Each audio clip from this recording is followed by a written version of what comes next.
Hello, আসসালামু আলাইকুম। HSC 24 batch তোদের মধ্যে যারা জৈব যুগে একবার হইলেও করছিস কিন্তু কনফিডেন্স পাইতেছিস না কোথায় থেকে কোশ্চেন আসবে, কোন টপিকগুলো তোর এখন এই মোমেন্টে এসে পড়া উচিত, কারণ সিলেবাস তো অনেক বড়, অধ্যায় তো অনেক বড়। এখন কোন কোন টপিকগুলো পড়লে তুই এইচএসসি তে কমন পাবি সেই টপিকগুলো তুই জানোস না, ঠিক মতো পড়তে পারতেছিস না, জৈব যুগের একটা কনফিডেন্স আনতে পারতেছিস না।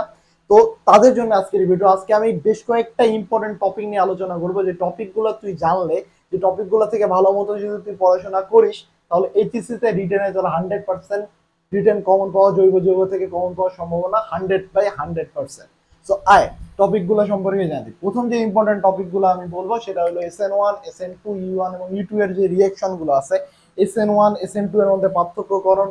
রিয়াকশন দেখে তোকে বুঝতে হবে এটা SN1 হচ্ছে নাকি SN2 হচ্ছে, এখানে U1 হচ্ছে নাকি E2 হচ্ছে। এই যে এখানে চারটা বিক্রিয়া আছে, এই চারটা বিক্রিয়া তুই হচ্ছে দেখে নিবি, বইয়ের মধ্যে খুলবি, চারটা বিক্রিয়া দেখে নিবি। এরপর আসলো মার্কনিকভের বিক্রিয়া। মার্কনিকভের যে বিক্রিয়াটা আছে, বিপরীত মার্কনিকভ, যেটা খারাসের নীতি বলা হয়, এবং মার্কনিকভ, এই দুই যে টপিকটা আছে, এই দুইটা টপিক সুন্দর মতো দেখে নিবি। এরপরে আমি বলবো সব থেকে ইম্পর্টেন্ট টপিক হলো সিস ট্রান্স সমানুতা। সিস ট্রান্স সমানুতা, সমানুতা সিস ট্রান্স সমানুতা যেমন দেখবি, সাথে সাথে উদাহরণগুলো ভালো মতো করে দেখবি, যে এই যৌগটার জন্য সিস হইতেছে, এই যৌগটার জন্য ট্রান্স হইতেছে। সিসের জন্য কি হয়, ট্রান্সের জন্য কি হয়। ট্রান্সের জন্য যে কাইরাল কার্বন থাকতে হবে, যে যৌগের মধ্যে কাইরাল কার্বন উপস্থিত, সেই যৌগে যদি সমানুতা চায় তাহলে সেই যৌগটা অবশ্যই ট্রান্স সমাণু হবে। এই জিনিসগুলো তোকে হচ্ছে সমানুর এই পার্টটুকু, সমানুর সবগুলোও যদি না পড়িস, সিস ট্রান্স মাসবি পড়বি, তোর পরীক্ষার জন্য সব থেকে বেশি ইম্পর্টেন্ট। তুই টেস্ট পেপারটা যদি খুলিস তাহলেই দেখতে পারবি সমানুতা থেকে যেই কয়টা কোশ্চেন আসছে তার 80% কোশ্চেন আসছে সিস ট্রান্স সমানুতা থেকে। এরপর আসি বেনজিনের সক্রিয়তার ওরিয়েন্টেশন। বেনজিনের যে সক্রিয়তার ওরিয়েন্টেশন, ক্লোরিনের জন্য একটা ওরিয়েন্টেশন আছে, নাইট্রোবেনজিনের জন্য একটা ওরিয়েন্টেশন আছে। এই যে আর্থ প্যারা যৌগগুলোর জন্য যে বিভিন্ন বিভিন্ন ওরিয়েন্টেশন গুলো আছে, ইলেকট্রোফিলিক যে রিয়াকশন গুলো হয়, উপর থেকে নিচের দিকে যে রিয়াকশন গুলো হইতেছে, ইলেকট্রন ত্যাগ করতেছে, এই যে প্লাস মাইনাস যে যে চিহ্নগুলোর যে যে বেনজিনের যে রেজোনেন্স কাঠামো যেটাকে বলা হয়, সেই কাঠামোটা ভালো মতো দেখে নেবে। এরপর আসি ইলেকট্রোফিলিক প্রতিস্থাপন বেঞ্জিনের। ইলেকট্রোফিলিক প্রতিস্থাপন বেঞ্জিনের যে ক্লোরোবেনজিন তৈরি হয়েছে, নাইট্রোবেনজিন তৈরি হয়েছে, তারপরে হচ্ছে সালফোবেনজিন তৈরি হয়েছে। এই যে সালফোনেশন রিয়াকশন, নাইট্রেশন, এই রিয়াকশন গুলা সুন্দর মতো দেখে নিবি, বইয়ের মধ্যে সুন্দর মতো দেখে নিবি। এরপরে যে ইম্পর্টেন্ট টপিক সেটা হলো কিটোন ও অ্যালডিহাইড এর পার্থক্যকরণ। কিটোন ও অ্যালডিহাইড কে বিভিন্ন যৌগ দ্বারা পার্থক্যকরণ করা যায়, যেমন 2,4 ডাইনাইট্রোফেনল, তারপর ফেহেরিং দ্রবক, তারপর সিলভারের যে দর্পণ পদ্ধতি। এই যে তিনটা রিয়াকশন আছে, তিনটা রিয়াকশন, তিনটা রিয়াকশন কি কি বললাম? একটা হচ্ছে তোর ফেহেলিং দ্রবক দিয়ে ফেহেলিং দ্রবণ, তারপর হচ্ছে 2,4 ডাইনাইট্রোফিনাল, আর একটা হচ্ছে সিলভারের দর্পণ পদ্ধতি। এই যে তিনটা রিয়াকশন, এই তিনটা রিয়াকশন সুন্দর মতো দেখে নিবি। এরপর আসি অ্যালকোহলের পার্থক্যকরণ। লুকাস বিকারক দিয়ে যে 1 degree alcohol, 2 degree alcohol, 3 degree alcohol পার্থক্য করা যায়। 1 ডিগ্রি অ্যালকোহল লুকাস বিকারকের সাথে কিভাবে রিয়েক্ট করে, 2 ডিগ্রি কিভাবে রিয়েক্ট করে, 3 ডিগ্রি কিভাবে রিয়েক্ট করে, কোনটা 20 থেকে 25 মিনিট সময় নিতেছে, কোনটা সাথে সাথে রিয়াকশন করতেছে, কোনটা কখনোই রিয়াকশন করবে না। এই পার্থক্যকরণের মাধ্যমে যে আমরা অ্যালকোহলের পার্থক্য করতে পাই, এই জিনিসটা অবশ্যই তার মাথায় রাখতে হবে।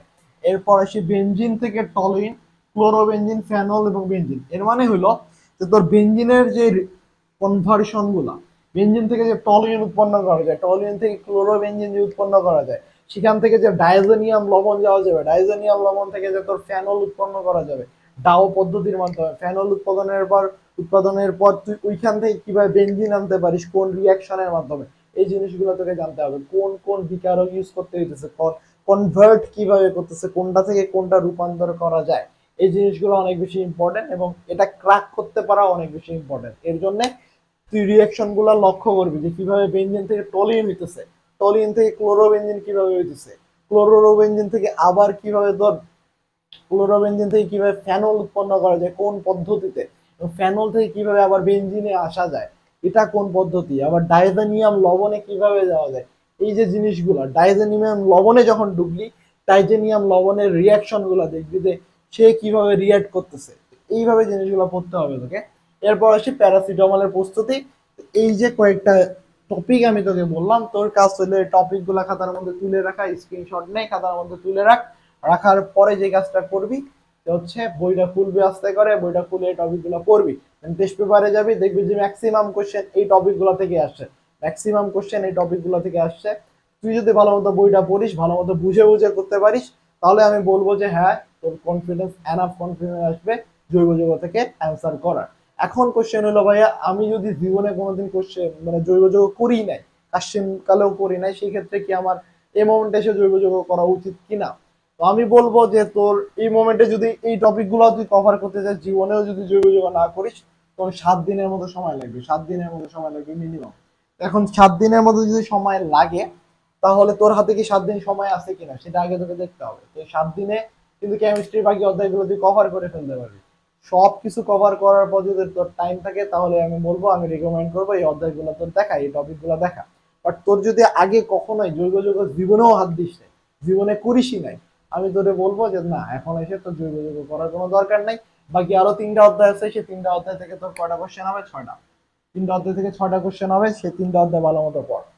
এই 7 দিন যেখানে জৈব যৌগে দিবি, 7 দিন দেওয়ার পরও যেহেতু তুই জীবনেও করিস নাই, 7 দিন দেওয়ার পরে তোর যে জৈব যৌগর বেস ক্লিয়ার হবে বা তুই হচ্ছে রিয়েকশন গুলো ধরতে পারবি, এমনটা আসলে পসিবিলিটিস অনেক কম। তো সেই ক্ষেত্রে তুই যদি 7 দিন এখানে সময় দিস, তোর কিন্তু 6টা সিকিউ মোটামুটি কনফার্ম হয়ে যাইতেছে। এই সাজেশনটা ওদের জন্য যারা একবার হলো জৈব যৌগটা করছিস জীবনে, কিন্তু এখন কনফিডেন্স নাই, এখন কোনো কনফিডেন্সই নাই যে হচ্ছে আমি কোন কোন টপিক গুলো পড়বো, স্পেসিফিক সাজেশন দরকার যার, তাদের জন্যই এই ক্লাসটা মূলত।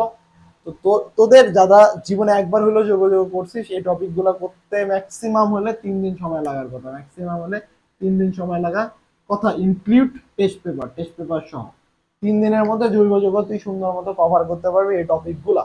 আর যারা একবারই ধরিস না, আমি আবারও বলতেছি, আগেও বললাম, একটু আগেও বললাম, আবারও বলতেছি, যে নতুন করে তোর ধরার দরকার নাই। যদি না তোর হাতে সময় থাকে, তখন তুই ধরতে পারস, কেবলমাত্র তখনই ধরবি যখন তোর সব সাবজেক্ট কভার হয়ে গেছে, এখন 5-7 দিন রিল্যাক্সে আছিস, তখন নতুন টপিক তুই ধর। বাট এখন এসে নতুন টপিক আর ধরার কোনো দরকার নাই।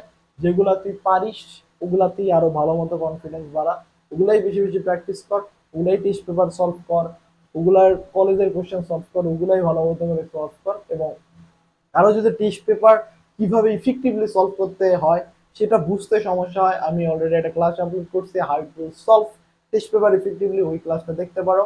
ওই ক্লাসটা দেখলে তোমার বেসিক জিনিসটা ক্লিয়ার হয়ে যাবে। সো আজকের ক্লাস এই পর্যন্তই, দেখা হচ্ছে নেক্সট ভিডিওতে।